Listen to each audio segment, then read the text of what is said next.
വെഞ്ഞാറമൂട് കൂട്ടക്കൊലക്കേസ് പ്രതി അഫാൻ ആശുപത്രി വിട്ടു. ജയിലിൽ ആത്മഹത്യയ്ക്ക് ശ്രമിച്ച അഫാൻ തിരുവനന്തപുരം മെഡിക്കൽ കോളേജ് ആശുപത്രിയിൽ ചികിത്സയിലായിരുന്നു. വിവരങ്ങളുമായി റിനു ശ്രീധർ ചേരുകയാണ് തിരുവനന്തപുരത്ത് നിന്ന്. റിനു, 2.5 മാസത്തെ ചികിത്സയ്ക്ക് ശേഷമാണ് അഫാൻ ആശുപത്രി വിടുന്നത്. വിവരങ്ങൾ എങ്ങനെയാണ്?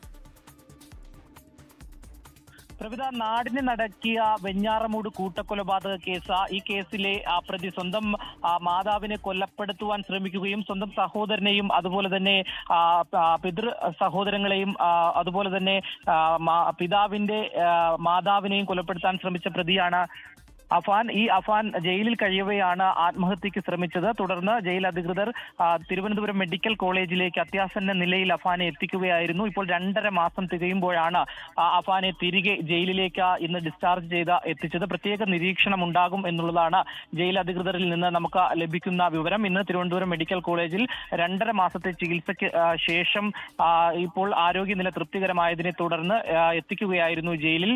ഈ ആത്മഹത്യക്ക് ശ്രമിച്ചത് മെയ് 25 അന്ന് ഈ സെല്ലിലുണ്ടായിരുന്നവർ TV കാണാൻ വേണ്ടി പുറത്തേക്ക് പോയ സമയം ധരിച്ചിരുന്ന ലുങ്കിയിലാണ് തൂങ്ങി മരിക്കുവാൻ വേണ്ടി അഫാൻ ശ്രമിച്ചത്. ഉടൻ തന്നെ ജയിൽ അധികൃതരും ഉദ്യോഗസ്ഥർ ഉൾപ്പെടെയുള്ളവർ ചേർന്ന് തിരുവനന്തപുരം മെഡിക്കൽ കോളേജ് ആശുപത്രിയിലേക്ക് എത്തിക്കുകയായിരുന്നു അഫാനെ തിരുവനന്തപുരം മെഡിക്കൽ കോളേജ് ആശുപത്രിയിലേക്ക് എത്തിക്കുമ്പോൾ ഗുരുതരമായിട്ടുള്ള സാഹചര്യമായിരുന്നു. ജീവൻ തന്നെ തിരികെ കിട്ടുമോ എന്നുള്ളൊരു സംശയം ഡോക്ടർമാർക്കുണ്ടായിരുന്നു. പക്ഷേ വെന്റിലേറ്ററിൽ ഉൾപ്പെടെ കഴിഞ്ഞതിനു ശേഷം ആരോഗ്യനില തൃപ്തിപ്പെട്ടതിനെ തുടർന്ന് ഈ ആശുപത്രിയിൽ തന്നെ സെല്ലിലേക്ക് മാറ്റുകയായിരുന്നു. അതിനുശേഷം ഇന്നിപ്പോൾ തിരുവനന്തപുരം സെൻട്രൽ ജയിലിലേക്ക് അഫാനെ ആരോഗ്യനില തൃപ്തികരമായതിനെ തുടർന്ന് മാറ്റിയിട്ടുണ്ട്. പ്രവിധ. ശരി റിനു.